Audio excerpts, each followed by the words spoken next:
Julio. Está en línea Marcelo Loyarte. Comenzamos de esta manera con toda la información. Marcelo Loyarte es director ejecutivo de CAFI, la Cámara Argentina de Fruticultores Integrados. Marcelo, ¿cómo va?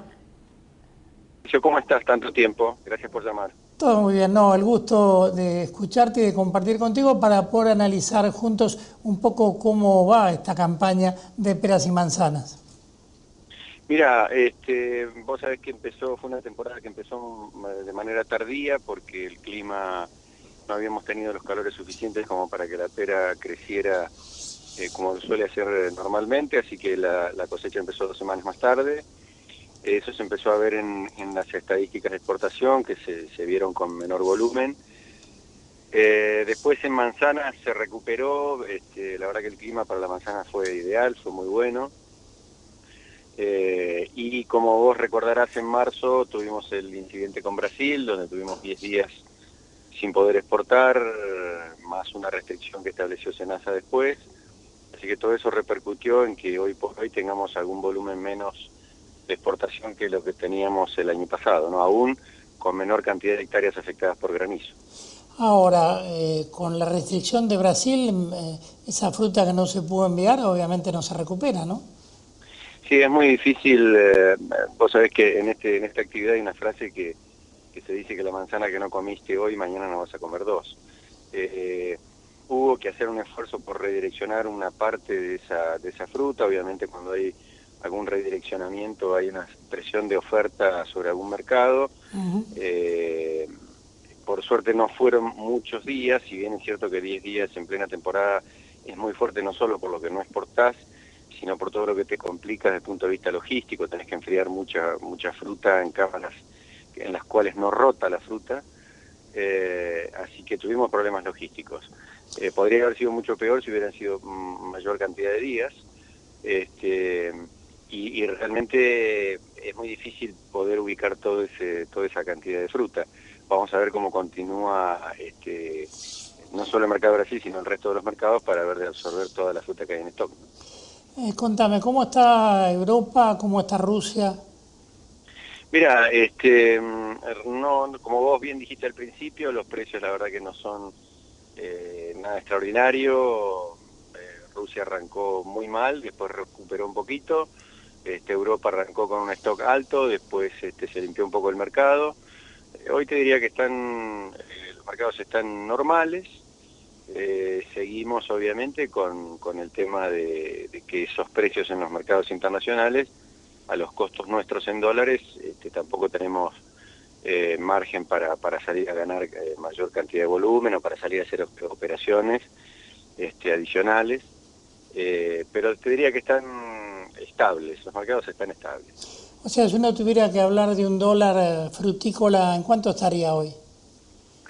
Mira, no hemos sacado esa cuenta, lo que sí te puedo decir es todo lo que nos perjudica la existencia de los derechos y la baja de los reintegros. Hay algunos mercados en los cuales los volúmenes son menores porque el margen que se necesitaba para poder exportar es lo que se está llevando los derechos de exportación.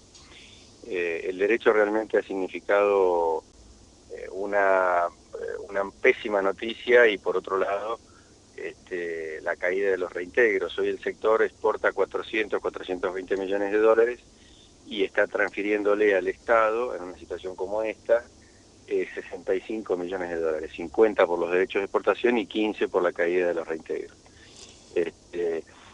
Hoy no tenemos hecho un cálculo de cuánto debería ser el dólar fruta, pero sin duda que hoy, si no estuvieran los derechos, la situación sería realmente muy diferente. Hemos tenido algunas dificultades de carácter financiero, en algunos casos puntuales, en la actividad, y bueno, eso, además de lo económico, realmente se resintió también la parte financiera. ¿Cómo está respondiendo el mercado norteamericano, que normalmente es un buen consumidor de pera argentina, por ejemplo? El mercado norteamericano normal, ahí es un mercado al cual llegamos con mucha fruta orgánica. Indudablemente Argentina es un jugador importante en fruta orgánica, y ahí en ese mercado se nota, pero en algún momento hubo como cierta sobreoferta y los precios tendieron a caer un poco, después se volvieron a la normalidad. pero el mercado está bien, está bien. Y en el caso de Brasil, ¿qué se espera? Mira, Brasil, estamos muy atentos a ver cómo evoluciona el SMR, el sistema de mitigación de riesgo, particularmente las intercepciones en frontera. Por suerte, desde hace varias semanas que no tenemos ninguna intercepción. Eso obviamente le da mayor tranquilidad al comprador brasilero.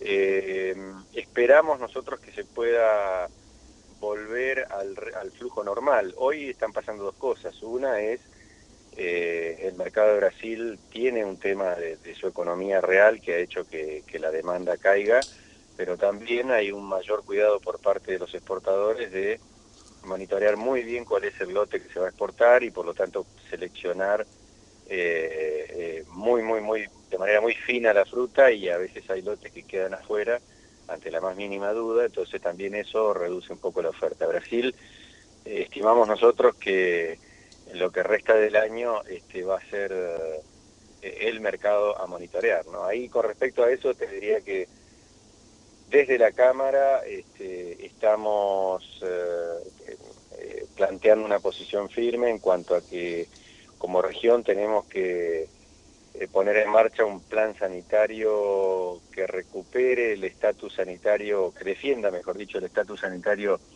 histórico, y en eso tenemos esperanzas porque estamos empezando a trabajar con la Federación de Productores, con SENASA, con el INTA,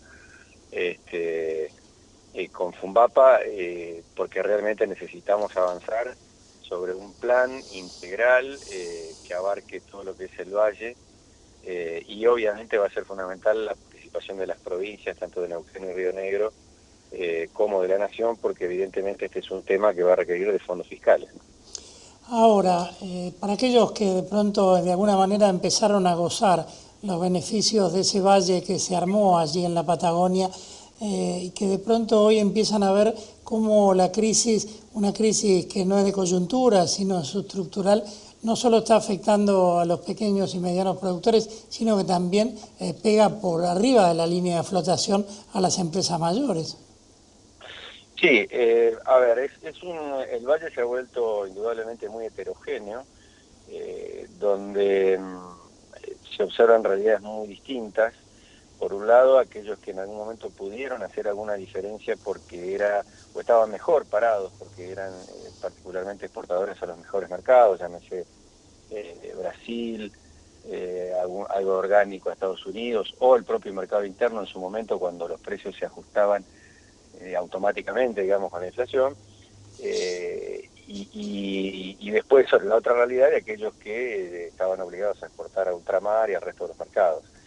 Hoy el Valle es una región donde nadie está ganando dinero, solo que aquellos que en algún momento pudieron tener un poquito más de resto, lo que hicieron y están haciendo es ese resto haberlo invertido en malla antigranizo, en algún caso en renovación de tecnología de empaque, y eso es de alguna manera una locomotora en el valle. El resto está en una situación diferente, hay quienes están tratando de seguir a esa locomotora y hay otros que realmente les está resultando muy difícil, porque hoy en la fruticultura, que es una actividad de altísima exigencia internacional, no solo en calidad, en trazabilidad, en cumplimiento de normas internacionales, sino que requiere un nivel de inversión muy alto y un rendimiento por hectárea de fruta empacable también muy alto. Entonces, algunos están pudiendo hacerlo, otros les está costando mucho, y bueno, yo creo que el gran desafío es ese, ¿no? Buscar la mayor cantidad de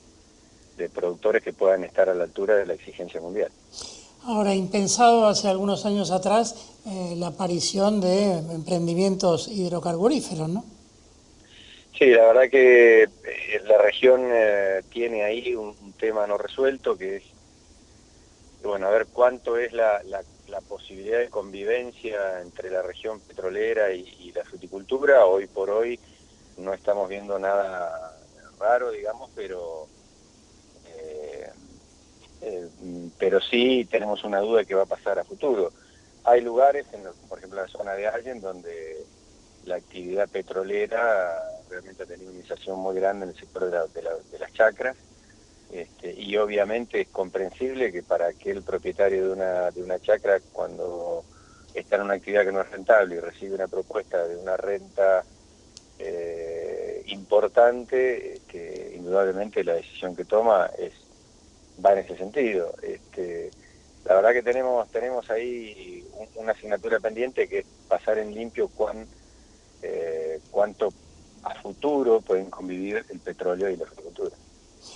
Marcelo, agradecido por estos minutos, espero verte pronto y ojalá esta actividad alguna vez podamos decir que está mejorando y que sustancialmente los productores y los empresarios empiezan a encontrar alternativas de rentabilidad. Un gran abrazo.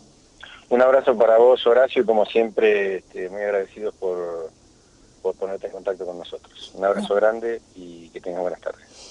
Marcelo Loyarte, director ejecutivo de CAFI, la Cámara Argentina de Fruticultores Integrados, contándonos este panorama global de lo que son las exportaciones de peras y manzanas y por supuesto lo que está pasando con este problema que tiene esta crisis que pareciera que no tiene fin en el Alto Valle y en todas las zonas de la Patagonia, fundamentalmente con el tema de las frutas de pepita, aunque por supuesto el tema de la rentabilidad alcanza a toda la actividad. Pausa, ya volvemos.